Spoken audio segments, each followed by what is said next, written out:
विद्यार्थी मित्रांनो, आज आपण OCM या विषयामधील व्यवसाय प्रक्रिया बाह्य सेवा हा जो भाग आहे, ही थोडक्यात GTP आहे, हा भाग पाहणार आहोत. व्यवसाय प्रक्रिया बाह्य सेवा, व्यवसायाला इंग्रजीमध्ये बिझनेस म्हणतात, प्रक्रियेला इंग्रजीमध्ये प्रोसेस म्हणतात आणि बाह्य सेवेला इंग्रजीमध्ये आउटसोर्सिंग म्हणतात. Business process outsourcing, business process outsourcing. Short फॉर्म्युल्यामध्ये बिझनेसचा बी, प्रोसेसचा पी, आउटसोर्सिंगचा ओ, BPO. शॉर्ट फॉर्म्युला काय येतो? BPO. व्यवसाय प्रक्रिया बाह्य सेवा. व्यवसाय प्रक्रिया बाह्य सेवा मुळातच पैशाची बचत करण्यासाठी त्रयस्थ व्यक्तींकडून, त्रयस्थ कंपनीकडून अशी सेवा त्या ठिकाणी घेतली जाते. ज्ञान प्रक्रिया बाह्य सेवा, नॉलेज प्रोसेस आउटसोर्सिंग. फक्त त्या ठिकाणी BPO म्हणजे बिझनेस प्रोसेस आउटसोर्सिंगचा उपसंच आहे. अधिक ज्ञान, विशेष काम हे त्या ज्ञान प्रक्रिया बाह्य सेवेमध्ये समाविष्ट असते. या व्यतिरिक्त अनेक कारणे आहेत की कंपनी BPO सेवेपेक्षा म्हणजे बिझनेस प्रोसेस आउटसोर्सिंग पेक्षा KPO सेवा म्हणजे ज्ञान प्रक्रिया बाह्य सेवा जास्त निवडेल. व्यवसाय प्रक्रिया बाह्य सेवा म्हणजे BPO ही व्यवसायाची एक पद्धत आहे, ज्यामध्ये एखादी संस्था दुसऱ्या कंपनीला एखादे काम करण्यासाठी नियुक्त करते. व्यवसाय प्रक्रिया बाह्य सेवेमध्ये एखादी संस्था दुसऱ्या संस्थेला किंवा एखादी कंपनी दुसऱ्या कंपनीला एखादे काम करण्यासाठी काय करते? नियुक्त करते. याच मुद्द्यावर व्यवसाय प्रक्रिया बाह्य सेवा अवलंबून आहे. म्हणजे एखादी कंपनी दुसऱ्या एखाद्या कंपनीला त्या ठिकाणी काम करण्यासाठी नियुक्त करते. आणि ज्यामध्ये संस्थेने स्वतःचा व्यवसाय यशस्वीरित्या चालवणे आवश्यक आहे. व्यवसाय प्रक्रिया बाह्य सेवा हा बाह्य सेवा म्हणजे आउटसोर्सिंगचा एक उपसंच आहे, ज्यामध्ये त्रयस्थ पक्षाच्या सेवा देण्यास विशिष्ट व्यवसाय संस्थेची प्रक्रिया, कार्य, जबाबदाऱ्या यांचा करारनामा असतो. या व्यवसाय प्रक्रिया बाह्य सेवामध्ये कमीत कमी खर्च करण्यासाठी आणि कार्यक्षमता वाढवण्यासाठी संस्थेच्या सर्वकष कार्यासाठी बाह्य संस्थेकडून सेवा पुरवणारी बाह्य सेवा आहे. म्हणजे संस्थेची कार्यक्षमता वाढवायची, संस्थेला खर्च कमी करायचा आहे, अशा वेळी एक संस्था दुसऱ्या एखाद्या संस्थेला किंवा एक कंपनी दुसऱ्या एखाद्या कंपनीला त्या ठिकाणी कामं करण्यासाठी नियुक्त करते.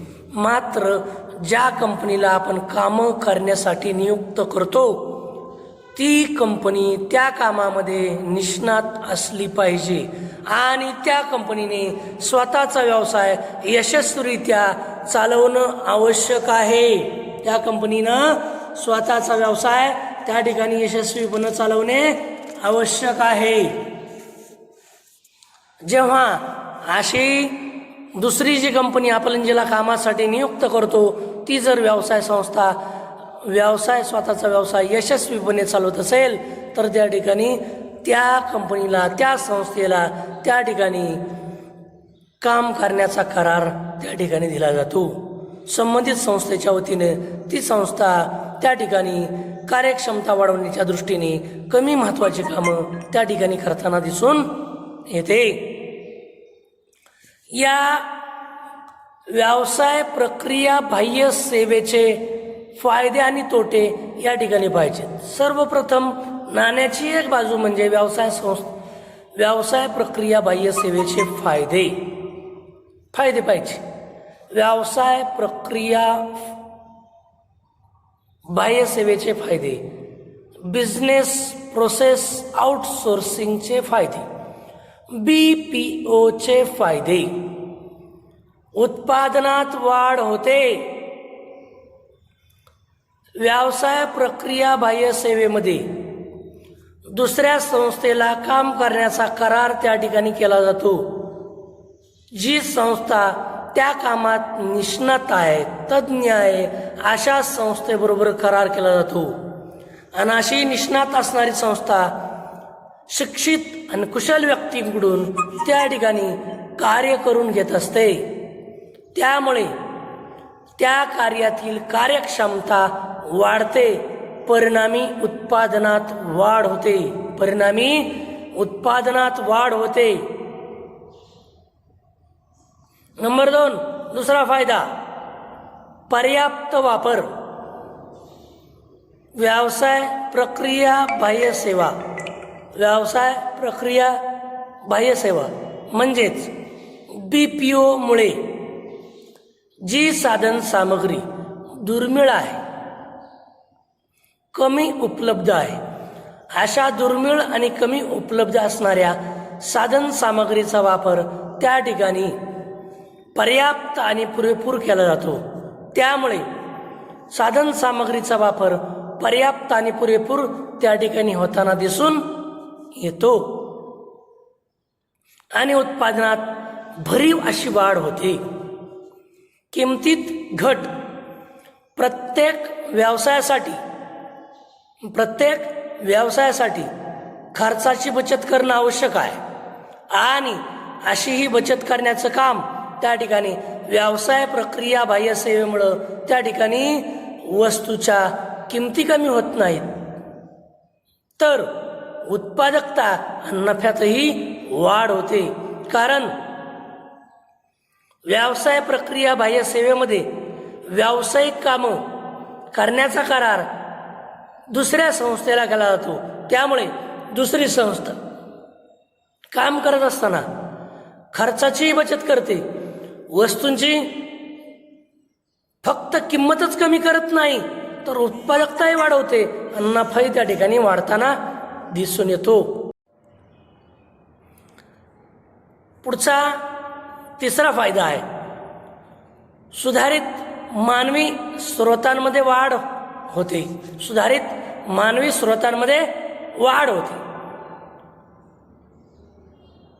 व्यवसाय प्रक्रिया बाह्य सेवेमुळे जी संस्था निष्णात आहे, तज्ज्ञ आहे, कामं करण्यासाठी सक्षम आहे, अशा निष्णात संस्थेला व्यावसायिक कामं करण्याचा करार त्या ठिकाणी केला जातो.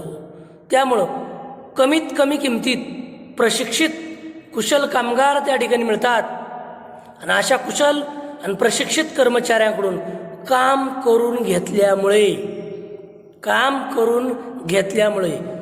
मानवी जे स्रोत आहेत, या मानवी स्रोतांमध्ये त्या ठिकाणी वाढ होताना दिसून येते.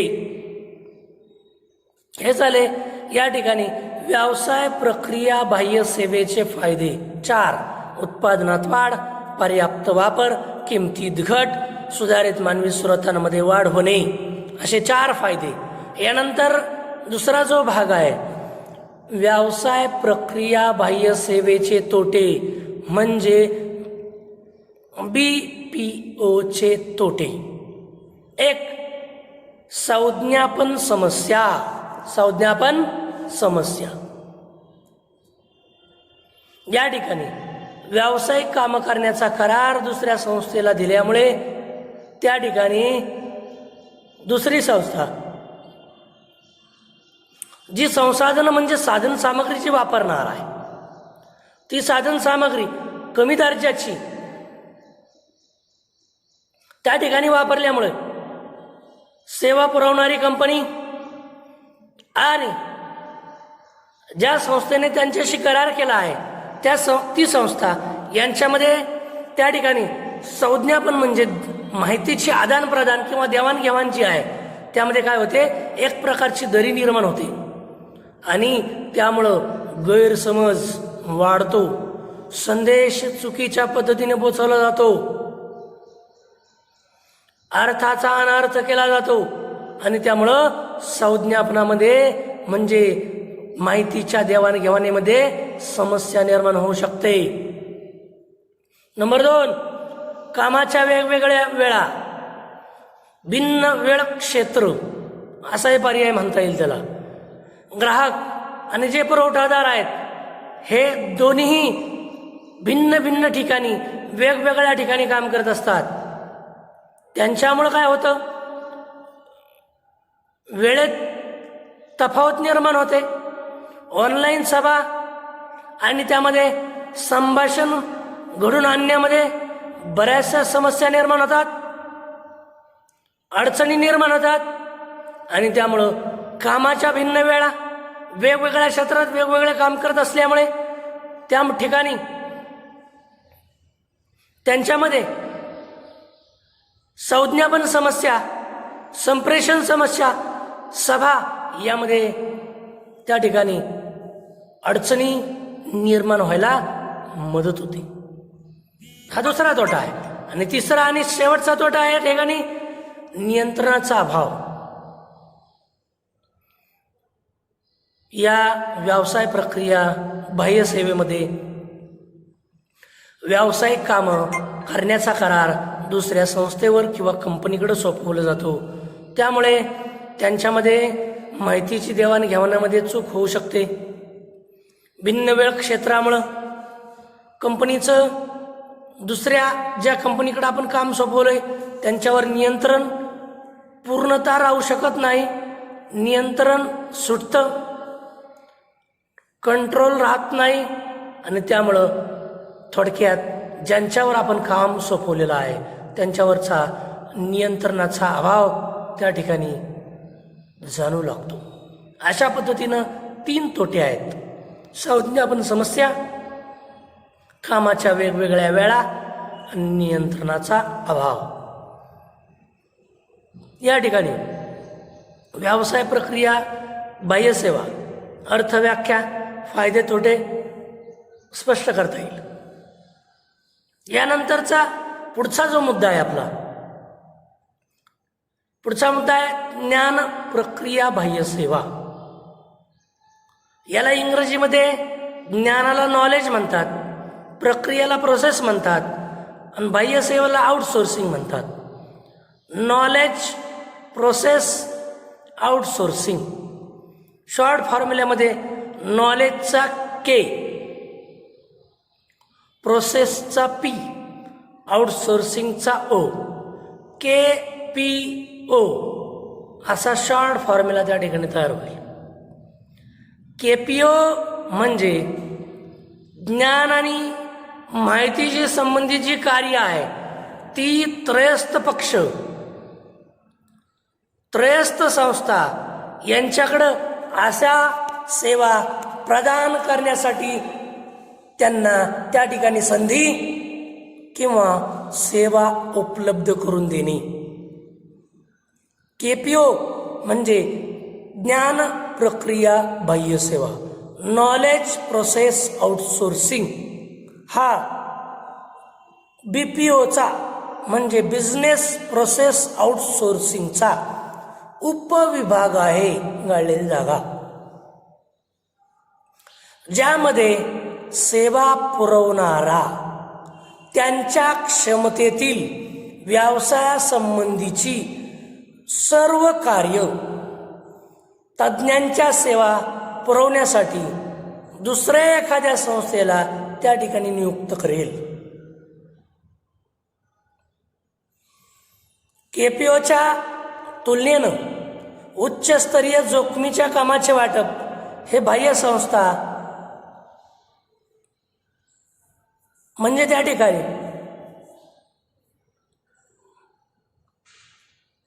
या केपीओमध्ये त्यांना जोखमीची कामं त्या ठिकाणी दिली जातात. केपीओ हा बीपीओचा उपविभाग आहे. केपीओ परत काय म्हणतील? केपीओ म्हणजे काय? नॉलेज प्रोसेस आउटसोर्सिंग, ज्ञान प्रक्रिया बाह्य सेवा.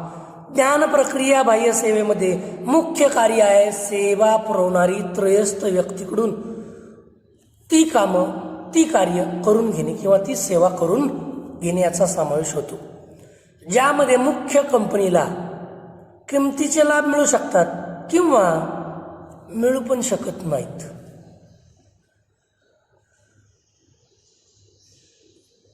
परंतु त्या ठिकाणी मूल्य वाढवण्यास म्हणजे त्यांचं मूल्य समाजामध्ये वाढवण्यास निश्चित मदत करू शकतात. केपीओची बाह्य सेवा प्रक्रिया जी आहे ते तुलनेनं अधिक विशेष ज्ञान, अधिक विशेष आणि ज्ञानावर आधारित असते. या ज्ञान प्रक्रिया बाह्य सेवेमध्ये अत्यंत महत्त्वाची कंपनीच्या मूल्य साखळीचा भाग असलेली व्यवसाय कार्यासंबंधित मुख्य माहिती सेवा पुरवणारी आवश्यक असणारी त्रयस्थ संस्था होय. त्रयस्थ संस्था हिची व्याख्या कशी करता येईल की व्यवसाय प्रक्रिया बाह्य सेवा क्षेत्रात संबंधित व्यवसायातील प्रगत माहितीची बाह्य सेवा देण्याचे कार्य करते. केपीओ म्हणजे ज्ञान प्रक्रिया बाह्य सेवा हे एक व्यवसाय संघटनेतील उच्च स्वरूपाच्या अंतिम कार्याचं आउटसोर्सिंग करतं.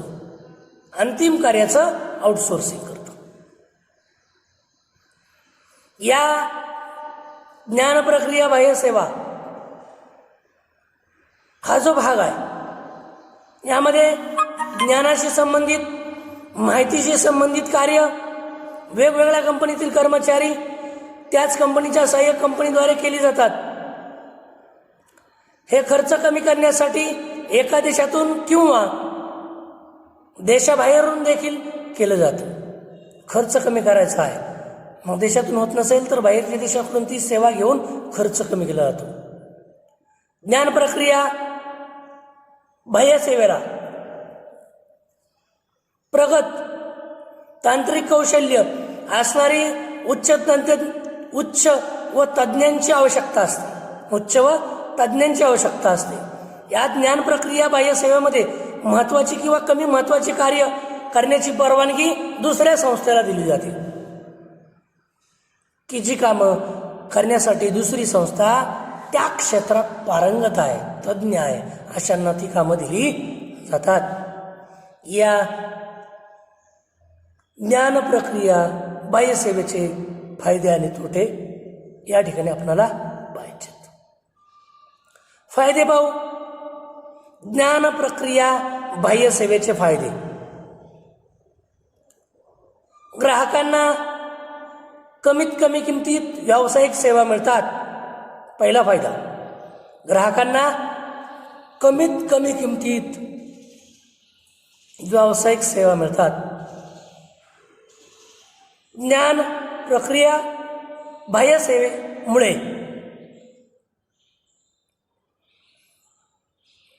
सेवा पुरवणाऱ्या संस्थांकडून ज्ञान प्रक्रिया बाह्य सेवेमुळे सेवा पुरवणाऱ्या संस्थांकडून कुशल कर्मचाऱ्यांना त्या ठिकाणी व्यवसाय संस्था घेऊ शकतात, कामावर घेऊ शकतात. तिसरा फायदा, या ज्ञान प्रक्रिया बाह्य सेवेमध्ये अंतिम जी सेवा आहे दुसऱ्या संस्थांकडून आपण त्या ठिकाणी घेत असतो, त्यामुळं बेरोजगारी कमी व्हायला मदत होते आणि त्याचा फायदा अर्थव्यवस्थेला होतो. त्याचा फायदा अर्थव्यवस्थेला होतो. चौथा फायदा मानव संसाधन व्यवस्थापन, ह्युमन रिसोर्स मॅनेजमेंट HRM आणि वेळ व्यवस्थापन यांच्या कालावधीत लवचिकता प्रदान करता येते. मानव संसाधन व्यवस्थापन आणि वेळ व्यवस्थापन यांच्या कालावधीत काय करता येते? लवचिकता प्रदान करता येते. म्हणजे त्यामध्ये वेळेनुसार बदल करता येतो. असे KPO म्हणजे ज्ञान प्रक्रिया बाह्य सेवेचे 4 फायदे स्पष्ट करता येईल. या ठिकाणी आपल्याला तोटे पण पाहिजेत. नंबर 1, पहिला तोटा, ज्ञान प्रक्रिया बाह्य सेवेच्या तोट्यामध्ये पहिला तोटा, संस्थेच्या सुरक्षेवर प्रश्नचिन्ह निर्माण होते. संस्थेच्या सुरक्षेवर प्रश्नचिन्ह निर्माण होते. नंबर 2, काय म्हणतील मग हे प्रश्नचिन्ह कसं निर्माण होतं? की आपण जे कामं करायला दुसऱ्या संस्थेवर सोपवतो, त्यामुळे दुसरी संस्था संस्थेची सर्व माहिती वापरतं आणि त्या माहितीचा वापर करून त्या ठिकाणी संस्थेची माहिती लिकेज होऊ शकते आणि प्रश्नचिन्ह निर्माण होऊ शकतं. नंबर 2, कामाची गुणवत्ता आणि कर्मचाऱ्याची स्वभाववृत्ती. कर्मचाऱ्याची कामाची गुणवत्ता आणि कर्मचाऱ्याची स्वभाववृत्ती यांची त्या ठिकाणी खात्री देता येत नाही. ज्ञान प्रक्रिया बाह्य सेवेमध्ये कर्मचाऱ्याच्या कामाची गुणवत्ता आणि त्याची असणारा स्वतःचा स्वभाव याची खात्री देऊ शकत नाही. कारण प्रत्येक व्यक्ती हा वेगळा आहे. प्रत्येकाचा स्वभाव गुणधर्म वेगळा आहे. काम करण्याची पद्धती वेगळी आहे. नंबर 3, तिसरा तोटा, ज्ञान प्रक्रिया बाह्य सेवा वेळ खाऊ आहे. जर संस्थेला त्वरित निकाल पाहिजे असेल, त्वरित रिझल्ट पाहिजे असेल, तर ही बाह्य सेवा देणारी संस्था आहे. त्या ठिकाणी कंपन्यांना जो त्वरित निकाल पाहिजे, समस्यांचं निराकरण पाहिजे, ते समस्यांचं निराकरण करून देऊ शकत नाही. हा तोटा आहे तिसरा. नंबर 4, चौथा तोटा, कायदेशीर, भाषिक, सांस्कृतिक. कायदेशीर म्हणजे कायद्याच्या बाबतीत, भाषिक म्हणजे भाषेच्या बाबतीत, सांस्कृतिक म्हणजे प्रत्येक ठिकाणची सांस्कृतिक परिभाषा देखील वेगळी आहे. आपल्याकडं लग्नाच्या वेळी सांस्कृतिक भाषा सांगतो. लग्नाच्या वेळी मुलीला गृहोपयोगी भांडी देण्याची पद्धती आहे. ही आपल्याकडची संस्कृती आहे. लग्नाच्या वेळी मुलीला गळ्यामध्ये मंगळसूत्र, तिच्या कपाळावरती कुंकू, भांगामध्ये सिंदूर, पायात पैंजण आणि पायामध्ये बोटांमध्ये जोडवी जशी महत्वाची आहे. हातात हिरवा चुडा महत्वाचा आहे. सौभाग्याचे अलंकार म्हणून त्याला ओळखतो. तसंच सांस्कृतिक परिभाषा इंग्लंड, अमेरिका या भागात तशीच नाही आहे. तिकडं मंगळसूत्राला नगण्य समजलं जातं. त्या ठिकाणी सिंदूर, बिंदी याला महत्त्व नाही. म्हणून कायदेशीर, भाषिक, सांस्कृतिक अडथळ्यामुळे त्या ठिकाणी आणि संवादाच्या अभावामुळं गुंतागुंत निर्माण होऊ शकते. कायदेशीर गुंतागुंत निर्माण होऊ शकते, भाषिक गुंतागुंत निर्माण होऊ शकते, सांस्कृतिक गुंतागुंत पण निर्माण होऊ शकते.